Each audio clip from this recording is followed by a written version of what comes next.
বন্ধুরা, আজকের পর্বে প্রথমেই দেখা যায় সাধক রামপ্রসাদ মা ভবানীর আরাধনা করছে। মা ভবানী বলছে রামপ্রসাদ, তখন রামপ্রসাদ বলছে মা তুই এসেছিস, মা আমায় দেখা দিয়েছিস।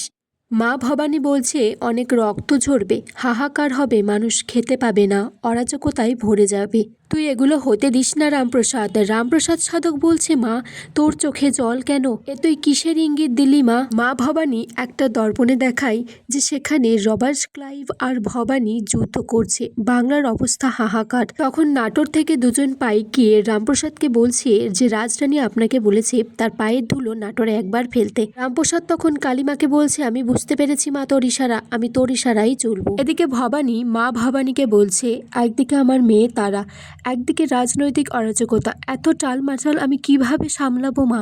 তুমি পারলে আমার মেয়ের অভিমানটা ঘুচিয়ে দিও মা, আমার যে বড় কষ্ট হচ্ছে আমার তারার জন্য।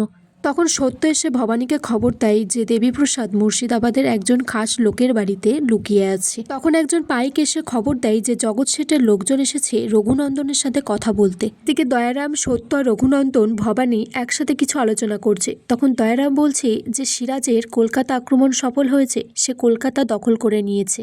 রঘুরাজা তখন বলছে যেভাবেই হোক সিরাজউদ্দৌলাকে সরাতে হবে। ভবানী বলছে নাটোরের রাজকুমারীর দিকে কুনজর দিয়েছে, তার মিত্রতা কোনোদিনই আমাদের সাথে ছিল না আর ভবিষ্যতেও হবে না। ভবানী বলছে এখন আমাদেরকে খুব সাবধানে থাকতে হবে, বিশেষ করে খুড়িমা, ছোট হুজুর এদের থেকে। এদিকে রাঘব তারাকে বলছে কাল যদি আমার পিছু না নিয়ে ওই ঘরে যেতে তাহলে তো তোমায় কিছু দেখতেই হতো না। তখন তারা বলছে আপনি আমাকে মিছে কথা বলেছেন। রাঘব তখন বলছে বেটা মানুষের কথা অত ধরতে নেই, তুমি বিশ্বাস করো আমি এমনিতে মালতীলতার থেকে বেরোতে চাইছি।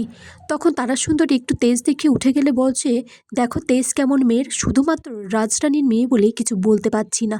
এদিকে ভবানী রঘুরাজাকে বলছে আপনি কিন্তু আমাকে দ্বিধার মুকুটটা পরিয়েছিলেন, আপনি কিছু মনে করবেন না, আমি সেদিন ভরা রাজসভায় মায়ের ধর্ম পালন করতে পারিনি, রাজরানীর ধর্ম পালন করে অসহায় প্রজা হিসেবে মেয়েটিকে আশ্রয় দিয়েছিলাম।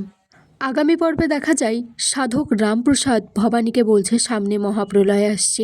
ভবানী বলছে সিরাজের পতন কি তবে শুরু বিপদের নাকি শেষ। এদিকে জগৎ শেঠ এক পাইককে বলছে এই সাধক রামপ্রসাদের ব্যাপারে অনেক নারী নক্ষত্র খবর নিন, আর দেখবেন রাজরানী যেন এই বিষয়ে না জানতে পারে। আর এখানেই আজকের পর্ব শেষ হয়ে যায় বন্ধুরা।